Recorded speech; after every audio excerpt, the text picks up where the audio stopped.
বন্ধুসকল কেনে আছে আপোনালোক ভাৰত আৰু চীনৰ যি সীমা বিবাদ ইয়াৰ প্ৰধান কাৰণ কি বাৰু আপোনালোকে জানেনে যদি আপোনালোকে নাজানে তেন্তে এই ভিডিঅটো সম্পূৰ্ণকৈ চাওক ভাৰত আৰু চীনৰ যি সীমান্ত এই সীমান্ত প্ৰায় 4057 কিলোমিটাৰ জুৰি আছে ইয়াক সাধাৰণতে তিনিটা ভাগত বিভক্ত কৰা হৈছে প্ৰথম হৈছে ইষ্টাৰ্ণ জোন য'ত আছে ছিকিম আৰু অৰুণাচল প্ৰদেশ দ্বিতীয় হৈছে মিডল জোন ইয়াত আছে উত্তৰাখণ্ড আৰু হিমাচল প্ৰদেশ আৰু তৃতীয় হৈছে ৱেষ্টাৰ্ণ জোন ইয়াত আছে জম্মু কাশ্মীৰ আৰু লাডাখ সাধাৰণতে দুখন দেশৰ মাজত যি ইণ্টাৰনেশ্যনেল বৰ্ডাৰ থাকে তাক এটা নিৰ্দিষ্ট সীমাৰেখা থাকে এই সীমাৰেখাই দুখন দেশক এখনৰ পৰা আনখনক পৃথক কৰি ৰাখে আনহাতে ভাৰত আৰু চীনৰ মাজত যি সীমান্ত আছে তাক কোৱা হয় LAC ইয়াৰ ফুল ফৰ্ম হৈছে লাইন অফ এক্সুৱেল কণ্ট্ৰল এই লাইন অফ এক্সুৱেল কণ্ট্ৰল আচলতে কি মই এটা সাধাৰণ উদাহৰণ দি আপোনালোকক বুজাব বিচাৰিছোঁ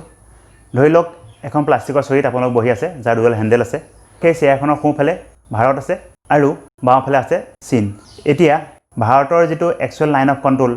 ভাৰতে যিটো লাইন ক্লেইম কৰে সেইটো হৈছে বাওঁফালৰ হেণ্ডেলডাল আনহাতে চীন দেশে যিটো actual line of control claim কৰে সেইটো হৈছে সোঁফালৰ হেণ্ডেলডাল অৰ্থাৎ দুই দেশৰ যিটো এক্সুৱেল লাইন অফ কণ্ট্ৰল বেলেগ বেলেগ সেয়েহে দুইখন দেশৰ মাজত দুইখন দেশৰ সীমাৰেখাৰ মাজত এনে এটা অংশ আছে যিটো অংশ দুইখন দেশে ক্লেইম কৰে আৰু এই অংশটোত দুইখন দেশৰ সৈন্যবাহিনীয়ে পেট্ৰলিং কৰে ইয়াৰ ফলত দুইখন দেশৰ সৈন্যবাহিনীৰ মাজত প্ৰায় বিভিন্ন ধৰণৰ হতাহতি হয় বিভিন্ন ধৰণৰ সংঘাত হয় যিবোৰ আমি সাধাৰণতে খবৰ বাতৰি কাকতত পাই থাকোঁ এইখিনিতে জানিব লাগিব এই যি LAC এই কেনেকৈ দুডাল লাইন হ'ল চীন দেশে যিডাল actual line of control follow' কৰে সেই লাইনডাল বনোৱা হৈছিলে 1899 চনত সেই সময়ৰ ব্ৰিটিছ চৰকাৰৰ দুজন বিষয়াই জৰ্জ মেককাৰ্টনি আৰু ক্লাউড মেকডনাল্ড সেয়েহে এই লাইনক কোৱা হয় মেককাৰ্টনি মেকডনাল্ড লাইন আনহাতে ভাৰতে যিডাল লাইন ফ'ল' কৰে সেইডাল বনোৱা হৈছিলে প্ৰথম বিশ্বযুদ্ধৰ পিছত 1914 চনত এই লাইনডাল বনোৱা হৈছিলে সেই সময়ৰ ব্ৰিটিছ চৰকাৰৰ এজন বিষয়া হেনৰি মেকমোহনে সেয়েহে এই লাইনক কোৱা হয় মেকমোহন লাইন ভাৰত আৰু চীনৰ সীমান্তৰ যি 4057 কিলোমিটাৰ তাৰ প্ৰায় 70% এনে বিবৰণমান অঞ্চল য'ত দুই পক্ষই একোটা অঞ্চল ক্লেইম কৰিব বিচাৰে আৰু ইয়াৰ ফলশ্ৰুতিত আমি সময়ে সময়ে বিভিন্ন ধৰণৰ সংঘাত দেখা পাই আহিছোঁ বৰ্তমান সময়ত যিখিনি জেগাত চীনৰ আগ্ৰাসন দেখা গৈছে সেই জেগাখিনি লাডাখ কেন্দ্ৰীয়শাসিত অঞ্চলৰ ভিতৰত পৰে আৰু সেই অংশ তিনিটা হৈছে হট স্প্ৰিং পাংগং লেক আৰু গলৱান ভেলী 10 জুনৰ দিনাখন যিটো ঘটনা সংঘটিত হৈছিল সেইটো গলৱান ভেলীত সংঘটিত হৈছিল য'ত ভাৰতৰ এজন কৰ্ণেলকে ধৰি 19জন সেনা জোৱানে প্ৰাণ আহুতি দিছিল চীনৰ যি আগ্ৰাসন ইয়াৰ অন্তৰালত চীন দেশৰ অভিপ্ৰায় কি বিভিন্ন কথা চালি জাৰি চাই ইয়াৰ অন্তৰালত মই তিনিটা কাৰণ পাইছোঁ ইয়াৰে প্ৰথমটো হৈছে যোৱা বছৰ অক্টোবৰ মাহত ভাৰতে লাডাখক কেন্দ্ৰীয় শাসিত অঞ্চল হিচাপে ঘোষণা কৰে কেন্দ্ৰীয় শাসিত অঞ্চল হিচাপে ঘোষণা কৰাৰ পিছত লাডাখৰ যিখন মেপ পাব্লিছ কৰা হয় তাত চীন দেশৰ অধিকৃত এটি অঞ্চল আকচাই চীনক ভাৰতে লাডাখৰ মেপত অন্তৰ্ভুক্ত কৰিছিল যিটো কথাই চীন দেশৰ ৰাজনৈতিক মহলত যথেষ্ট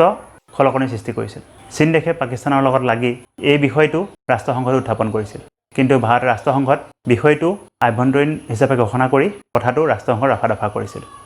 হয়তো এইটো কাৰণতে চীন দেশে নিজৰ সীমাৰ প্ৰভুত্ব দেখাবৰ বাবে ভাৰতক আক্ৰমণ কৰিব পাৰে দ্বিতীয় কথা হৈছে কৰোনা মহামাৰী বন্ধুসকল আমি সকলোৱে জানো কৰোনা মহামাৰীৰ উৎপত্তিস্থল হৈছে চীন দেশৰ ইউহান চহৰ আৰু ইয়াৰ পৰাই সমগ্ৰ বিশ্বতে কৰোনা মহামাৰী বিয়পি পৰে এই কৰোনা মহামাৰীৰ ফলত ইতিমধ্যে প্ৰায় 4.5 লাখ লোকৰ মৃত্যু ঘটিছে এই কৰোনা মহামাৰীৰ বাবে বিশ্বৰ বিভিন্ন উন্নত দেশসমূহে চীন দেশৰ ওপৰত বিভিন্ন ধৰণৰ প্ৰতিবন্ধকতা আৰোপ কৰিছে এনে সময়ত চীন দেশে দেশসমূহক সেই কথাটোৰ পৰা ধ্যান অন্য দিশলৈ গতি কৰিবৰ কাৰণে হয়তো ভাৰতক আক্ৰমণ কৰিব পাৰে তৃতীয় তথা অন্তিম কথা হৈছে ভাৰত হৈছে দক্ষিণ পূব এছিয়াৰ এক অন্যতম শক্তিশালী ৰাষ্ট্ৰ চীন দেশে ইতিমধ্যে পাকিস্তান নেপাল শ্ৰীলংকাক বিভিন্ন ধৰণৰ আৰ্থিক সাহায্য প্ৰদান কৰি নিজৰ উদ্দেশ্য সাধন কৰি আহিছে ভাৰতে একমাত্ৰ দেশ য'ত চীন দেশে প্ৰভুত্ব খটাব পৰা নাই কৰোনা মহামাৰীৰ ফলত বিভিন্ন আন্তঃৰাষ্ট্ৰীয় কোম্পানীসমূহে চীন দেশৰ বজাৰ এৰি থৈ ভাৰতত প্ৰৱেশ কৰিব বিচাৰিছে লাষ্ট 6 yearsত যিবোৰ অৰ্থনৈতিক সংস্কাৰ কৰা হৈছে সেইসমূহেও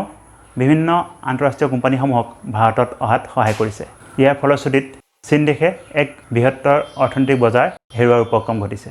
এই কথাই চীন দেশৰ বৈদেশিক মহলক যথেষ্ট চিন্তান্বিত কৰি তুলিছে সেয়েহে চীন দেশে ভাৰতক আক্ৰমণ কৰি বা ভাৰতক বিভিন্ন ধৰণে পৰিচিত কৰি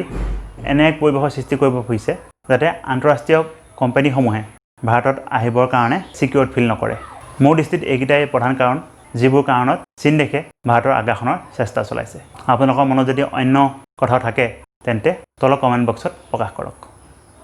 ধন্যবাদ